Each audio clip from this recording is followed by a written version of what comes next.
عزیز طلباء و طالبات، السلام علیکم۔ پچھلے لیکچر میں ہم نے مرزا محمد سعید کے 2 اہم اقتباسات کی تشریح کی تھی۔ مجھے امید ہے کہ آپ کو اچھی طرح سمجھ آ گئی ہوگی۔ آج ہم مرزا محمد سعید کے اگلے اہم اقتباسات کی تشریح کریں گے، جن میں استعمال ہونے والے مشکل الفاظ آپ کو بتاتی چلوں۔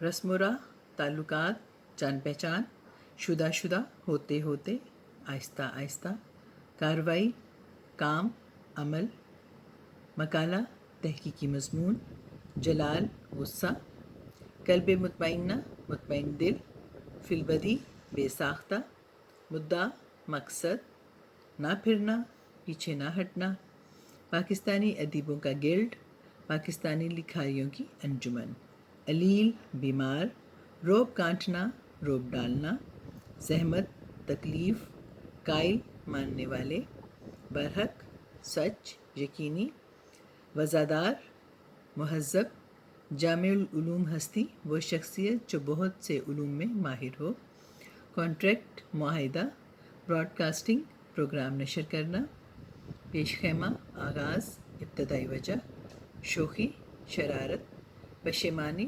ندامت، علم کا سمندر، بہت زیادہ علم والا، 4 چاند لگ جانا، مرتبہ بڑھ جانا، قدری کر لینا، پوری کوشش کر لینا یا اصرار کر لینا، اکہرا ڈیل، نازک بدن، دبلا پتلا، کشادہ پیشانی، چوڑا ماتھا، اوڑھنا بچھونا، لازمہ، عادت، رشا، ایک بیماری جس میں ہاتھ یا جسم کے دیگر اعضاء کانپتے رہتے ہیں، نیک آرزوئیں، اچھی خواہشات۔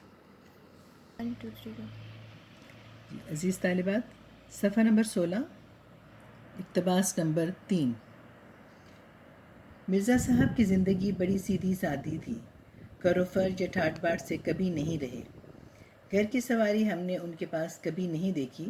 معدے کے مریض تھے، پیدل زیادہ چلتے تھے، صبح ٹہلنے ضرور جاتے تھے، رات کو جلدی سو جاتے تھے، کھیل تماشے، سینما، تھیٹر کچھ نہیں دیکھتے تھے۔ خدا کے فضل سے گھر کا آرام انہیں میسر تھا۔ ان کی بیگم بھی ادبی ذوق رکھتی تھی، 2 ناول ان کے بھی شائع ہو چکے ہیں۔ اولاد سعادت مند، بیوی سلیقہ شعر، پینشن اتنی کہ بڑھاپے میں کسی کی محتاجی نہیں، کھانا سادہ، لباس سادہ، رہن سہن سادہ، پھر احتیاج ہو تو کس بات کی، قلب مطمئنہ کی دولت سے مالا مال تھے۔ تشریح طلب عبارت میں مصنف بتاتے ہیں کہ مرزا صاحب نے انتہائی سادہ زندگی بسر کی۔ مرزا صاحب بے حد سنجیدہ اور خاموش طبع انسان تھے، خاموشی سے ہی اپنے کام سر انجام دیتے رہتے تھے۔ اتنے سنجیدہ اور خاموش رہے کہ ان کے یادگار اور عظیم علمی اور ادبی کارناموں سے بھی ان کے زمانے کے اکثر لوگ ناواقف رہے۔ دراصل مرزا صاحب شہرت اور نمود و نمائش سے گریز کرتے تھے، اس لیے انہوں نے کبھی دھوم دھام اور شان و شوکت سے زندگی بسر نہیں کی اور نہ ہی کبھی خواہش کا اظہار کیا۔ مرزا صاحب تکلف اور بناوٹ کو پسند نہیں کرتے تھے، حتیٰ کہ ان کے پاس ذاتی سواری بھی نہ تھی۔ انہیں معدے کا مرض تھا، اس لیے زیادہ تر پیدل چلنا پسند کرتے تھے۔ صبح سویرے سیر کے لیے لازم جاتے تھے، رات کو جلدی سونے کے عادی تھے، کھیل تماشے، سینما، تھیٹر دیکھنے کے بالکل بھی شوقین نہ تھے، بلکہ انہیں فالتو اور بیکار مشاغل سمجھتے تھے۔ اللہ تعالیٰ کا ان پر خاص فضل و کرم تھا کہ انہیں گھر میں ہر طرح کا آرام و سکون میسر تھا۔ مرزا صاحب کی بیوی بھی تعلیم یافتہ اور ادبی ذوق رکھتی تھیں۔ ان کے لکھے ہوئے 1-2 ناول بھی چھپ چکے ہیں۔ ہر انسان کو اپنی ذاتی زندگی میں جن گھریلو سہولیات اور آرام و سکون کی تمنا ہوتی ہے، مرزا صاحب کو وہ تمام وافر مقدار میں میسر تھے۔ مرزا صاحب کی بیوی نیک، سلیقہ شعر، سگھڑ اور تعلیم یافتہ خاتون تھیں، جن کی وجہ سے ان کے گھر کا نظام اچھے طریقے سے چل رہا تھا۔ اس کے علاوہ اللہ تعالیٰ نے انہیں نیک اور فرما بردار اولاد سے نوازا تھا۔ کھانا ہمیشہ سادہ کھاتے تھے، لباس بھی سادہ پہنتے تھے، رہن سہن بھی بے حد سادہ تھا۔ انہیں پینشن کی رقم اتنی مل جاتی تھی کہ آسانی سے گزر بسر ہو جاتا تھا، اس لیے انہیں کسی قسم کی محتاجی کا سامنا نہ کرنا پڑا۔ اللہ تعالیٰ نے انہیں دل کا سکون اور اطمینان عطا کیا تھا، اس لیے ہمیشہ خوش و خرم اور اللہ تعالیٰ کے شکر گزار رہتے تھے۔ جی عزیز طالبات، اگلا پیراگراف دیکھیے۔ ریڈیو پاکستان کراچی سے 12 سال پہلے ایک پروگرام دانش کدہ شروع کیا گیا تھا، جس میں 4 دانشور بلائے جاتے تھے اور سننے والوں کے سوالوں کے جواب فی البدی دیا کرتے تھے۔ میں میرے سوالات کی خدمت انجام دیتا تھا۔ میں نے سوچا کہ مرزا صاحب اگر اس پروگرام میں شرکت فرمانا منظور کر لیں تو اس پروگرام کو 4 چاند لگ جائیں۔ چنانچہ میں مرزا صاحب کی خدمت میں حاضر ہوا۔ عرض مدعا سن کر متبسم ہوئے فرمایا، آدمی شہرت کے لیے کوئی کام کرتا ہے یا دولت کے لیے؟ مجھے نہ اس کی ضرورت ہے نہ اس کی۔ میں نے قدری کر لی۔ مرزا صاحب ٹس سے مس نہ ہوئے۔ مرزا صاحب بہت قاعدے کرینے کے آدمی تھے، جو کہتے تھے اس سے نہ پھرتے۔ تشریح۔ مصنف بتاتے ہیں کہ مرزا صاحب نے انتہائی سادہ زندگی بسر کی۔ مرزا صاحب خاموش طبع انسان تھے، اتنے سنجیدہ اور خاموش کہ ان کے یادگار اور عظیم کارناموں سے بھی ان کے زمانے کے اکثر لوگ ناواقف تھے۔ دراصل مرزا صاحب شہرت اور نمود و نمائش سے گریز کرتے تھے۔ تشریح طلب عبارت میں بھی مرزا صاحب کے انہی اوصاف کا ذکر کیا گیا ہے۔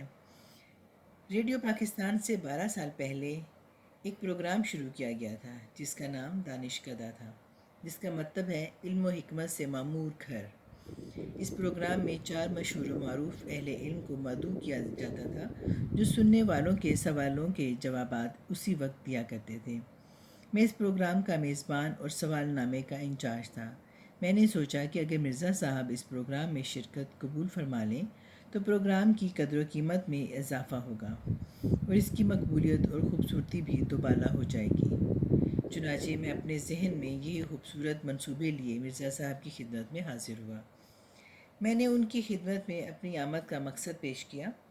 مرزا صاحب مقصد کی بات سن کر مسکرا دیے اور فرمایا، یہ انسان شہرت کے لیے کوئی کام کرتا ہے یا دولت کے حصول کے لیے، جبکہ مجھے دونوں کی ضرورت نہیں، نہ ہی شہرت کی اور نہ ہی دولت کی۔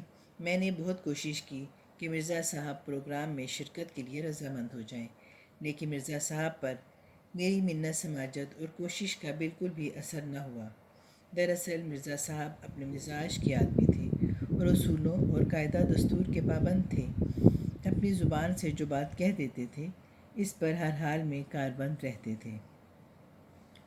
جی عزیز طلبہ و طالبات، صفحہ نمبر 17 سیکنڈ پیراگراف کے مڈ سے یہ پیراگراف سٹارٹ ہوتا ہے۔ سنا ہے کہ دلی کے جن 2-4 نوجوانوں نے سب سے پہلے سوٹ پہننا شروع کیا، ان میں سب سے نفیس سوٹ مرزا صاحب ہی کا ہوتا تھا، مگر میں نے پچھلے 32 سال میں انہیں ہمیشہ شیروانی ہی پہنے دیکھا۔ انگریزی ان کا اوڑھنا بچھونا، مگر روب گانٹنے کے لیے کبھی انگریزی میں بات نہیں کرتے تھے، بلکہ ان کی گفتگو میں انگریزی کے الفاظ بالکل نہیں آنے پاتے تھے۔ 40 سال کی عمر کے بعد ہی ان کے دونوں ہاتھوں میں رشا آ گیا تھا، اس لیے لکھنے میں انہیں زحمت ہوتی تھی۔ خوش اخلاق اور خوش مزاج آدمی تھے، مگر زیادہ دوست بنانے کے قائل نہیں تھے۔ آپ بھلے اور اپنا گھر بھلا۔ تشریح۔ مصنف بتاتے ہیں کہ مرزا صاحب نہایت نفاست پسند انسان تھے، دبلے پتلے جسم کے مالک تھے۔ ان کا رنگ صاف اور پیشادہ کشانی تھی، ان کی آنکھیں چمکدار اور روشن تھیں۔ ان کے رخساروں کی ہڈیوں پر گوشت کم ہونے کی وجہ سے ابھری ہوئی نظر آتی تھیں، ان کی مونچھیں کٹی ہوئی تھیں۔ مرزا صاحب دبلے پتلے، کمزور اور نحیف انسان تھے۔ لوگوں کو کہتے ہوئے سنا ہے کہ دلی میں جن 2 نوجوانوں نے سب سے پہلے انگریزی سوٹ پہننا شروع کیا، ان میں سے سب سے عمدہ اور خوبصورت لباس مرزا صاحب کا ہوا کرتا تھا، مگر میں نے پچھلے 32 سال سے انہیں ہمیشہ شیروانی پہنے ہوئے ہی دیکھا تھا۔ مرزا صاحب نے انگریزی میں ایم اے کیا، گورنمنٹ کالج لاہور میں انگریزی کے پروفیسر رہے۔ انگریزی علم و ادب کا بھی خوب مطالعہ کیا، بلکہ انگریزی زبان و ادب پر کامل مہارت رکھتے تھے۔ انگریزی زبان ہی ان کا اوڑھنا بچھونا یعنی درس و تدریس میں ہر وقت استعمال میں آتی تھی، مگر دوسروں پر بیجا روب ڈالنے کے لیے کسی سے انگریزی میں بات نہیں کرتے تھے اور نہ ہی دوران گفتگو انگریزی کے الفاظ استعمال کرتے تھے۔ جیسا کہ عام رواج ہے کہ لوگ موقع بے موقع اپنی تمام بات چیت میں بھی انگریزی کے الفاظ استعمال کرتے ہیں اور دوسروں پر انگریزی شناسی کا روپ چھاٹتے ہیں، بلکہ مرزا صاحب تو گفتگو کے معاملے میں احتیاط کرتے تھے اور اپنی گفتگو میں انگریزی کے الفاظ بالکل بھی استعمال نہیں کرتے تھے، بلکہ مرزا صاحب اردو میں بات کرتے تھے۔ 40 سال کی عمر کے بعد ہی مرزا صاحب کے ہاتھوں میں رشا طاری ہو گیا تھا اور ان کے ہاتھ کانپتے تھے، اس لیے لکھنے میں انہیں دشواری ہوتی تھی۔ مرزا صاحب اچھی عادات و اطوار کے مالک تھے، ان کے اخلاق نہایت اعلیٰ اور اچھے مزاج کے مالک تھے۔ اگرچہ خوش اخلاقی اور خوش مزاجی مرزا صاحب کی نمایاں خوبیاں تھیں، مگر دوست بنانے کے معاملے میں محتاط تھے، زیادہ دوست بنانے کے قائل نہیں تھے۔ ان کا قول تھا کہ انسان اپنے گھر میں ہی بھلا رہتا ہے، یعنی انسان اپنے گھر میں ہی خوش و خرم رہتا ہے۔ عزیز طلباء و طالبات، اب یہ اقتباسات آپ پڑھ لیں گے، اچھی طرح سے ان کو سمجھ لیں گے، اور کل آپ کی آن لائن کلاس ہوگی جس میں آپ اس لیکچر میں درپیش آنے والی مشکلات کو ڈسکس کر سکیں گے۔ تو ٹائمنگز اور لنک آپ کو بھیج دیا جائے گا، اس پر آپ نے آن لائن آنا ہے اور اپنے جو مشکلات ہوں گی، جو پرابلمس ہوں گی، ڈسکس کرنی ہے۔ اوکے، اللہ حافظ۔